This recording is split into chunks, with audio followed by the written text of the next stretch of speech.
आज है 3 फरवरी 2023 दिन शुक्रवार।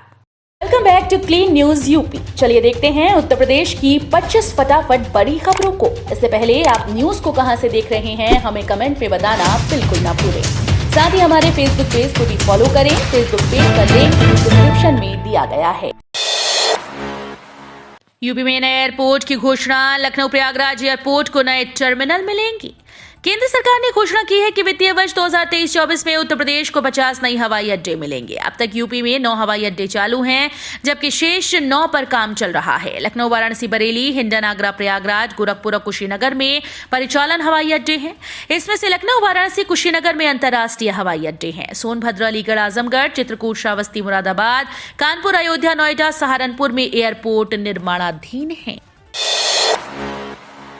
गर्भवती महिलाओं को योगी सरकार की सौगात, मुफ्त मिलेगी ये सुविधा।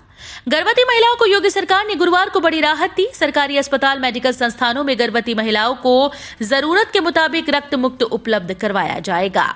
गर्भवती महिलाओं के परिजन पर रक्त डोनेशन का दबाव नहीं डाला जाएगा। बिना डोनर गर्भवती महिलाओं को रक्त उपलब्ध कराने का आदेश डिप्टी सीएम ब्रजेश पाठक ने दिया। उन्होंने इसमें किसी भी प्रकार की लापरवाही न बरतने की हिदायत दी है। उप मुख्यमंत्री ब्रजेश पाठक ने सभी सीएमओ और मेडिकल कॉलेज के प्राचार्यों से कहा कि शिकायत मिलने पर जिम्मेदारों पर कार्रवाई होगी। इग्नू में प्रवेश के लिए लास्ट डेट बढ़ी। इग्नू में प्रवेश के लिए अंतिम तिथि बढ़ाकर 10 फरवरी कर दी गई है। ब्रह्मानंद कॉलेज में संचालित इग्नू अध्ययन केंद्र के समन्वयक प्रोफेसर नवनीत मिश्र ने बताया कि स्नातक व परास्नातक के विभिन्न कोर्स में अभ्यर्थी दाखिले को आवेदन कर सकते हैं। वर्तमान में इग्नू स्वास्थ्य एवं न्यूट्रिशन में डिप्लोमा, दूध व डेयर में डिप्लोमा, पत्रकारिता में डिप्लोमा, ट्रांसलेशन में डिप्लोमा, करियर काउंसलिंग में डिप्लोमा, ज्योतिष में डिप्लोमा, टूरिज्म आदि में डिप्लोमा व सर्टिफिकेट कोर्स संचालित कर रहा है। कर्मचारियों के लिए अच्छी खबर। सेवानिवृत्ति आयु में 2 वर्ष की वृद्धि। 60 से बढ़कर होंगे 62 वर्ष। कर्मचारी द्वारा एक तरफ जहां सेवानिवृत्ति आयु में बढ़ोतरी की मांग की जा रही है, वहीं उनकी सेवानिवृत्ति आयु को 60 से बढ़ाकर 62 वर्ष किया जाएगा। हाईकोर्ट ने इस संबंध में महत्वपूर्ण फैसला सुनाया। हाईकोर्ट के फैसले के साथ ही इन कर्मचारियों की रिटायरमेंट की आयु में 2 वर्ष की वृद्धि की जाएगी। दरअसल इलाहाबाद उच्च न्यायालय ने इस बात का स्पष्टीकरण कर दिया है कि केस की सुनवाई के दौरान कहा गया, प्रांतीय सेवा में सरकारी होम्योपैथिक डॉक्टर्स की सेवानिवृत्ति आयु में 2 वर्ष की वृद्धि की गई है। सीएम योगी बोले, बजट का सबसे अधिक फायदा यूपी को मिलेगा। इसमें छिपा है 25 साल का विजन। मुख्यमंत्री योगी आदित्यनाथ ने कहा कि कल संसद में वित्त मंत्री निर्मला सीतारमण ने 2023-24 का बजट प्रस्तुत किया। उससे यूपी की जनता लाभान्वित हो रही है। अमृतकाल के पहले बजट में पहले वर्ष से आजादी के शताब्दी वर्ष तक कैसा भारत चाहते हैं, विकसित भारत की परिकल्पना को साकार करने वाला सर्वस्पर्शी समावेशी बजट है। समाज के प्रत्येक तबके को बजट में अवसर देने का काम किया है। इन अवसर को सप्तऋषि के रूप में लिया है। योगी ने कहा कि सप्तऋषि के रूप में 7 प्राथमिकता तय की हैं। 17 करोड़ से 54 सड़कों की होगी मरम्मत। शासन ने बजट को दी स्वीकृति। हाथरस में 10 फरवरी के बाद सड़कों की विशेष मरम्मत का काम शुरू होगा। 17 करोड़ रुपए की लागत से 54 सड़कों की मरम्मत की जाएगी। बजट को शासन से स्वीकृति मिल गई है। हाथरस से पीडब्ल्यूडी ने 60 सड़कों की मरम्मत के लिए प्रस्ताव भेजा था। पहले चरण में 37 सड़कों की मरम्मत के लिए हरी झंडी दी। 17 सड़कों की मरम्मत के लिए स्वीकृति पहले ही दी जा चुकी है। कुल मिलाकर जिले में 54 सड़कों की मरम्मत की जाएगी। शादी और प्री वेडिंग शूट के लिए नया डेस्टिनेशन बनेगा टेंट सिटी। प्रबंधन की ओर से दिया जाएगा खास पैकेज। गंगा घाटों पर प्री वेडिंग शूट और काशी में अपनी शादी को यादगार बनाने वालों के लिए गंगा पार रेती पर बसी टेंट सिटी एक नया डेस्टिनेशन बनकर उभरेगी। इसके लिए टेंट सिटी बनाने वाली कंपनी शादी और रिसेप्शन के लिए खास पैकेज दे रही है। काशी में आकर शादी करने और गंगा घाटों पर प्री वेडिंग शूट कराने का रुझान लोगों में खास तौर से बढ़ा। घाट, मंदिर, सारनाथ आदि जगहों पर प्री वेडिंग शूट के लिए भी दूर दूर से लोग आ रहे हैं। 5 विभागों में सीधी भर्ती के लिए आवेदन शुरू। आयोग ने जारी किया विज्ञापन। 5 विभागों में 15 पदों पर सीधी भर्ती के लिए ऑनलाइन आवेदन बृहस्पतिवार से शुरू हो गया। उत्तर प्रदेश लोक सेवा आयोग ने भर्ती का विस्तृत विज्ञापन अपनी वेबसाइट पर जारी किया। आवेदन शुल्क बैंक में जमा करने की अंतिम तिथि 2 मार्च और आवेदन की अंतिम तिथि 6 मार्च निर्धारित की गई। उत्तर प्रदेश आयुष में प्राचार्य के 6 पदों, मद्य निषेध विभाग में क्षेत्रीय मद्य निषेध एवं समाजोत्थान अधिकारी के 2 पदों, उत्तर प्रदेश आयुष में प्राचार्य के 4 पदों, भूतत्व एवं खनिकर्म विभाग में सहायक वेतन अभियंता के 1 पद और उत्तर प्रदेश आबकारी विभाग में प्राविधिक अधिकारी के 2 पदों पर भर्ती होनी है। 729 करोड़ रुपए से अमृत भारत स्टेशन की तर्ज पर विकसित होगा central station. Kanpur central station को अमृत भारत स्टेशन के तहत विकसित करने का काम अब तेजी पकड़ेगा। इसके लिए 729 करोड़ रुपए का बजट इस साल जारी हो सकता है। दरअसल वित्त मंत्री ने रेलवे का बजट 1,40 करोड़ से बढ़ाकर 2,41 करोड़ कर दिया। बजट के बाद रेल मंत्री अश्विनी वैष्णव ने कॉन्फ्रेंस कर कानपुर स्टेशन का नाम भी लिया। इससे बजट मिलने की संभावनाओं को और भी बल मिल गया है। गोरखपुर में सीएम योगी ने सुनी फरियाद, अधिकारियों को दिए जरूरी निर्देश। मुख्यमंत्री योगी आदित्यनाथ 2 दिवसीय दौरे पर गोरखपुर आए हुए हैं। गुरुवार को गोरखनाथ मंदिर के हिंदू सेवाश्रम में जनता दरबार लगा। मौके पर मौजूद अधिकारियों को सीएम ने निर्देश दिया कि हर किसी के साथ न्याय होना चाहिए, पीड़ितों को थाने में हर हाल में न्याय मिलना चाहिए और दोषियों को जेल में डाला जाना चाहिए। अपंग पशु भी अब चल फिर सकेंगे। IVRI के वैज्ञानिकों ने बनाया कृत्रिम पैर। हादसे या बीमारी से पशु का पैर कट जाए तो वो चलने फिरने में असमर्थ हो जाते हैं, भोजन के अभाव में धीरे धीरे कमजोर हो जाते हैं। ऐसे में डेयरी संचालक, किसान या अन्य पशु प्रेमियों के लिए भी अपंग पशु बोझ होते हैं। इस तकलीफ से अब पशुओं को छुटकारा दिलाने के लिए बरेली के IVRI पॉलीक्लिनिक के वैज्ञानिकों ने कृत्रिम पैर तैयार किया है। इसका परीक्षण भी सफल रहा, जिससे पशु अब आसानी से चल फिर सकेंगे। राम जन्मभूमि पर बम ब्लास्ट की धमकी से सनसनी, पुलिस अलर्ट, FIR दर्ज। अयोध्या में रामकोट स्थित रामलला सदन मंदिर में रहने वाले एक युवक के फोन नंबर पर गुरुवार की सुबह एक अज्ञात कॉल आई, जिससे फोन करके राम जन्मभूमि को उड़ाने की बात कही गई। युवक ने इसकी सूचना तत्काल थाना राम जन्मभूमि पुलिस को दी। पुलिस ने मामले में मुकदमा दर्ज कर जांच पड़ताल शुरू कर दी है। किसान अब खेती में नहीं कर पाएंगे यूरिया का उपयोग, सरकार का नया आदेश हुआ जारी। खेती के उपयोग में लिए जाने वाले यूरिया के खतरनाक परिणामों को देखते हुए अब सरकार यूरिया खाद के उपयोग को कम करने की तैयारी कर रही है। मीडिया रिपोर्ट के अनुसार यूरिया खाद का खेती में उपयोग कम करने को लेकर कई सालों से विचार कर रही थी, लेकिन अब सरकार ने यूरिया खाद को धीरे धीरे कम करने का मन बना लिया। सरकार का सुझाव है कि यूरिया खाद का उपयोग कम करके उसकी जगह नैनो यूरिया का उपयोग करें। यूरिया खाद में कमी के बाद होने के बाद किसानों के मन में यही सवाल है कि यूरिया नाइट्रोजन की जगह कौन सी खाद का उपयोग किया जाए। सरकार ने इसके लिए नैनो यूरिया लॉन्च किया है, जो इफ्को कंपनी का पेटेंट प्रोडक्ट है। आधार, DL, पैन कार्ड के खोने फटने का झंझट खत्म, डिजी लॉकर में सेव करें डॉक्यूमेंट्स।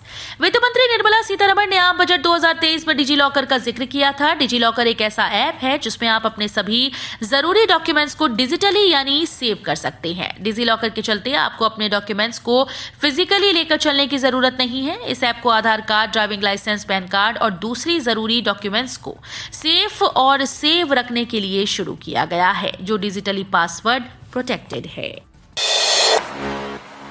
बेरोजगार युवाओं के लिए सुनहरा मौका, फ्री ट्रेनिंग के साथ नौकरी, सर्टिफिकेट और 8,000 रुपए मिलेंगे।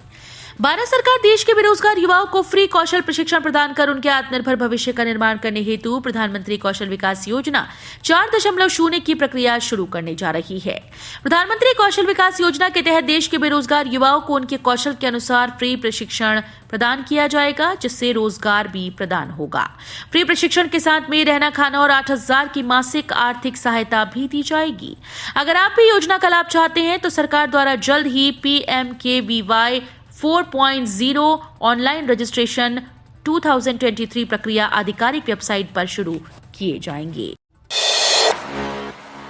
2024 लोकसभा चुनाव में मायावती, अखिलेश और प्रियंका गांधी के लिए बहुत बुरी खबर लेकर आया सर्वे। लोकसभा चुनाव 2014 को लेकर सभी दलों ने तैयारियां शुरू कर दी हैं। कहा जाता है कि दिल्ली का रास्ता यूपी से होकर जाता है। जिसने भी यूपी को साध लिया, दिल्ली भी उसकी हो जाएगी। यूपी को लेकर सत्ताधारी बीजेपी से लेकर प्रमुख विपक्षी दलों ने बिसात बिछानी शुरू कर दी है। इस बीच एक हालिया सर्वे के नतीजों में अखिलेश यादव, मायावती और प्रियंका गांधी को बड़ा झटका लगा है। सी वोटर ने देश का मूड जानने का दावा करने वाला सर्वे किया था। इस सर्वे में यूपी के सीएम योगी आदित्यनाथ के पक्ष में जिस तरह से लोगों का समर्थन नजर आया, वो विपक्ष के लिए चिंता की बात कही जा सकती है। राम मंदिर के लिए नेपाल से लाई गई 2 दिव्य शालिग्राम शिला अयोध्या में पूजन। नेपाल के प्रसिद्ध धार्मिक स्थल जनकपुर से अयोध्या लाई गई देवशिला का पूजन हुआ। नेपाल के पूर्व उप प्रधानमंत्री जानकी मंदिर के महंत ने पूजन किया। वैदिक रीति रिवाज से पूजन के बाद शालिग्राम शिला श्री राम जन्मभूमि तीर्थ क्षेत्र ट्रस्ट को सौंपी गई। इससे पहले नेपाल के जनकपुर से चलकर शालिग्राम शिला बुधवार की देर रात रामनगरी पहुंची। भगवान विष्णु का स्वरूप मानी जाने वाली शिला का रामनगरी में भव्य अभिनंदन किया गया। पेंशन पाने वालों के लिए बड़ी खबर, सरकार ने किया ऐसा ऐलान। केंद्र सरकार की ओर से पेंशन पाने वालों के लिए बड़ी जानकारी दी गई। अगर आप भी पेंशन का फायदा लेते हैं तो अब आपको बड़ा फायदा मिलेगा। केंद्रीय बजट 2023-24 में वन रैंक वन पेंशन योजना के तहत सशस्त्र बलों के पेंशनर्स और पारिवारिक पेंशनर्स के संशोधन के लिए और सभी जरूरतों को पूरा करने के लिए 28,138 करोड़ रुपए आवंटित किए गए। इससे पेंशन पाने वाले लोगों को बड़ा फायदा मिलेगा। सोने ने बनाया नया रिकॉर्ड, सोना 59,000 जबकि चांदी 72,000 के करीब पहुंची। बजट के बाद आज सोने चांदी की कीमतों में भारी उछाल देखने को मिला। कल गुरुवार 2 फरवरी को सोना 779 रुपए की तेजी के साथ अब तक की ऑल टाइम हाई पर पहुंचा। इंडियन बुलियन ज्वेलर्स एसोसिएशन की वेबसाइट के अनुसार कल 24 कैरेट सोना 789 रुपए प्रति 10 ग्राम महंगा होकर 58,689 रुपए प्रति 10 ग्राम के स्तर पर पहुंच गया। टोल टैक्स की नई नीति से वाहन चालकों को होगा बड़ा फायदा। केंद्र सरकार अगले साल से टोल नीति में बदलाव करने जा रही है। अनुमान लगाया जा रहा है कि इस नई नीति में टोल लेने की प्रक्रिया में बदलाव कर इसे जीपीएस बेस्ड किया जा सकता है, जिसके बारे में पहले से भी चर्चा होती रही। इसके साथ ही इस बात की भी संभावना जताई जा रही है कि जीपीएस सिस्टम के अलावा वाहनों के साइज के आधार पर भी टोल की वसूली की जा सकती है। वर्तमान में टोल वसूलने का नियम एक निश्चित दूरी के आधार पर तय मानक के अनुसार है। बजट से यूपी के किसान नाराज, राकेश टिकैत ने दिया बड़ा बयान। केंद्रीय वित्त मंत्री निर्मला सीतारमण ने बुधवार को देश का आम बजट पेश कर दिया है। इस बार के बजट में महिलाओं, युवाओं, वरिष्ठ नागरिकों का खासा ख्याल रखने की कोशिश की गई है। मोदी सरकार के इस बजट से किसानों ने काफी आस लगा रखी थी। उन्हें उम्मीद थी कि बजट में न सिर्फ प्रधानमंत्री किसान सम्मान निधि की धनराशि बढ़ेगी, बल्कि किसान क्रेडिट कार्ड पर मिलने वाला ऋण भी ब्याज मुक्त देने का प्रावधान होगा। गाजियाबाद में कोहरा, पहाड़ों पर फिर होगी बर्फबारी। उत्तर भारत समेत देश के अन्य हिस्सों में अब अगले 5 दिनों तक कोहरे, शीतलहर और कोल्ड डे से राहत रहेगी। मौसम विभाग की माने तो अगले 5 दिनों तक देश के किसी भी हिस्से में कोल्ड डे, शीतलहर और घना कोहरा देखने को नहीं मिलेगा। हालांकि आईएमडी की ओर से दी गई जानकारी की माने तो एक ताजा पश्चिमी विक्षोभ एक्टिव होगा, जिसके कारण पहाड़ों पर बर्फबारी देखने को मिल सकती है। यूपी की लैब में तैयार होगा हीरा, खदान से निकलने वाले असली के सामान बिखेरेगा चमक। खदानों से निकलने वाले हीरे के समान अब लैब में तैयार हीरा भी चमक बिखेरेगा। ये हीरा आईआईटी कानपुर की लैब में तैयार किया जाएगा। इसके लिए जल्द आईआईटी कानपुर में एक लैब स्थापित की जा सकती है, जिसमें देश अपना लैब ग्रोन डायमंड विकसित करने की तकनीक विकसित करेगा। अभी तक भारत हीरे का आयात करता है, जिससे ये काफी महंगा होता है। देश में लैब ग्रोन डायमंड तकनीक विकसित होने के बाद आम व्यक्ति भी डायमंड लेने का सपना सजो सकेगा।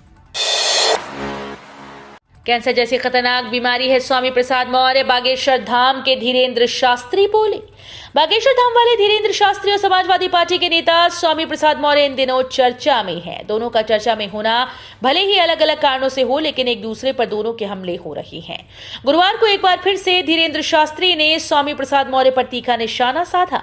उन्होंने स्वामी प्रसाद मौर्य को कैंसर जैसी खतरनाक बीमारी बताया। इससे पहले स्वामी प्रसाद मौर्य ने धीरेन्द्र शास्त्री को ढोंगी और पाखंडी बताया था। एथनॉल उत्पादन में यूपी और डेनमार्क में हो सकती है साझेदारी, नई तकनीक पर चर्चा कर रही योगी सरकार।